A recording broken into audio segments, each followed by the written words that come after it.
Utuslah roh-Mu, ya Tuhan, dan jadi baru seluruh muka bumi.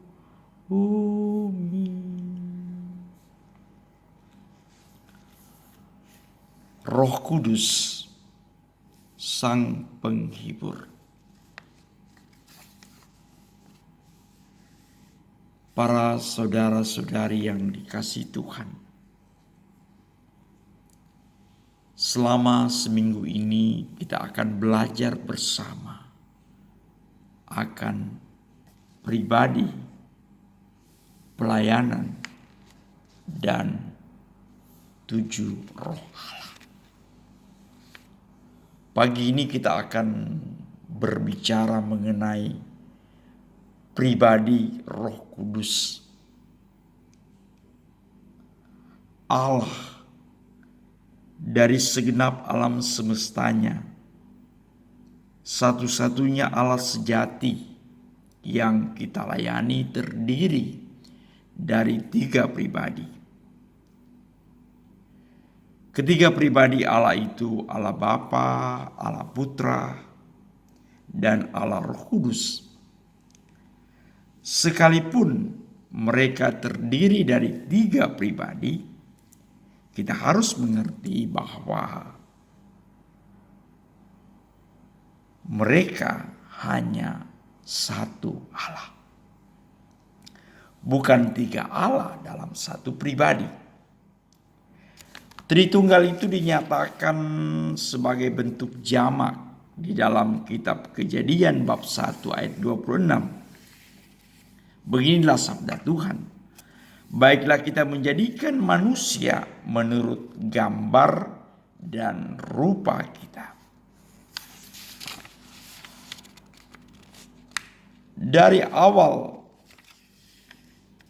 firman Tuhan di dalam Alkitab pasal pertama, Tuhan telah menjadikan hal ini jelas bahwa ada 3 pribadi di dalam Tritunggal. Allah Bapa disebut yang lanjut usianya. Daniel 7 ayat 9 dan 13. Dan yang maha besar dalam Ibrani 1 ayat 3. Biasanya ia terlihat sedang duduk di takhta. Daniel 7 ayat 9, Wahyu 5 ayat 6 sampai 7. Ia adalah sumber dan asal dari segala sesuatu. Darinya muncul kedua pribadi lainnya yang selalu ada di dalamnya. Bapa memiliki suatu bentuk seperti putra, tetapi dia juga adalah roh.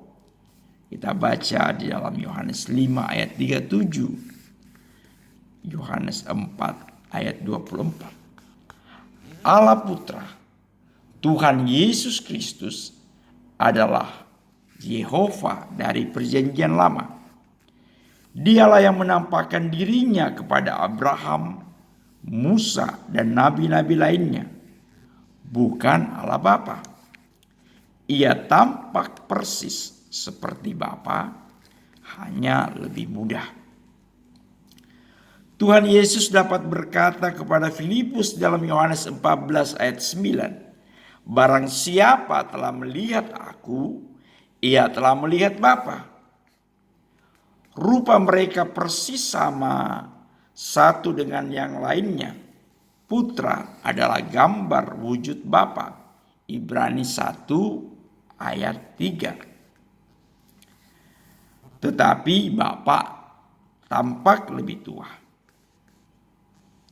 Putra memiliki tubuh yang kelihatan oleh mata jasmani karena ia adalah wujud fisik dari Tritunggal, dan dialah yang memerintah dan memimpin kerajaan Bapanya.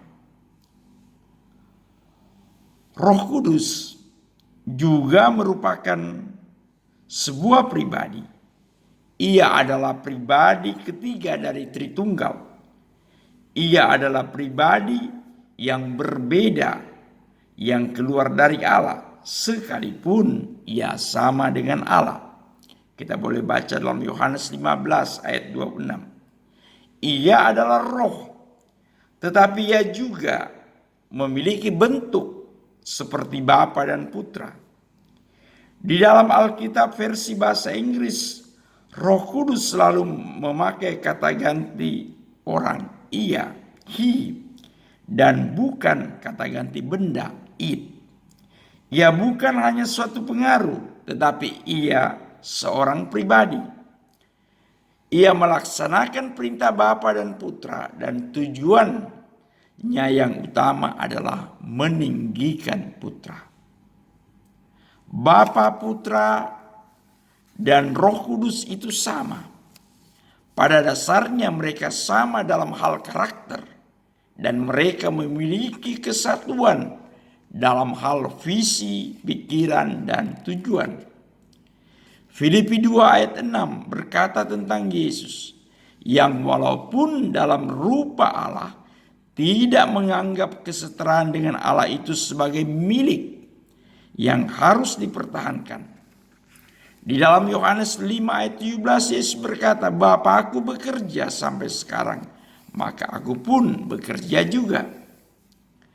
Hasil dari pernyataan ini dapat dilihat di dalam ayat 18.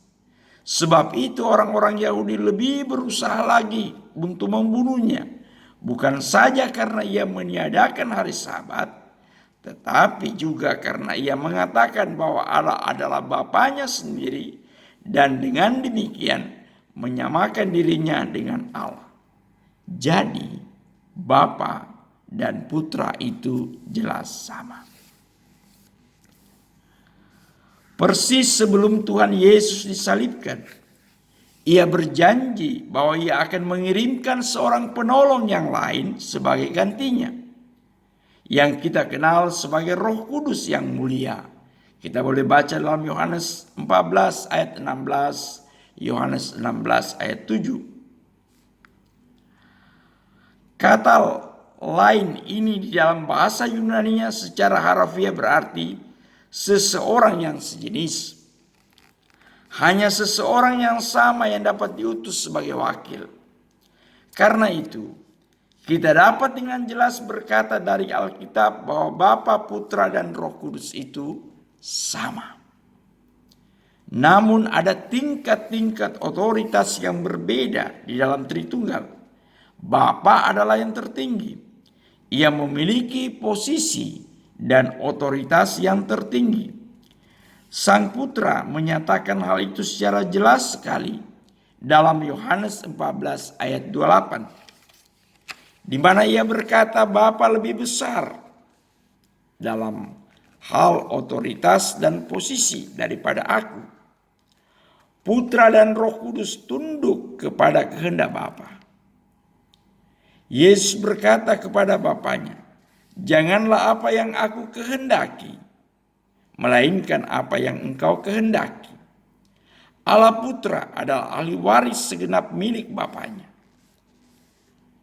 Dan Bapa telah memberikan segala sesuatu ke dalam tangannya. Kita boleh baca dalam Ibrani 1 ayat 2, Yohanes 3 ayat 35, Yohanes 13 ayat 3.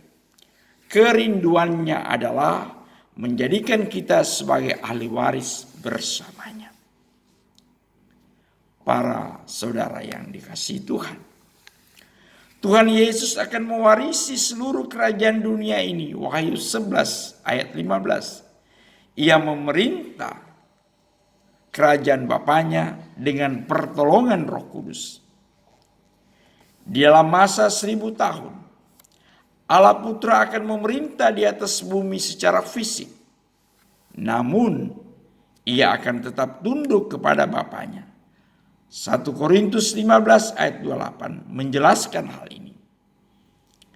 Tetapi kalau segala sesuatu telah ditaklukkan di bawah Kristus, maka ia sendiri sebagai anak akan menaklukkan dirinya di bawah Dia yang telah menaklukkan segala sesuatu di bawahnya, supaya Allah menjadi semua di dalam semua. Dengan demikian juga Roh Kudus hanya melakukan apa yang Bapa perintahkan kepadanya. Yohanes 16 ayat 13. Tritunggal bekerja bersama-sama dalam kesatuan yang sempurna dan harmonis untuk memerintah alam semesta. Marilah kita berdoa. Terima kasih Bapa. Terima kasih Yesus. Terima kasih Allah Roh Kudus. Keberadaanmu dalam Tritunggal Maha Kudus menjadi misteri bagi kami. Tolonglah kami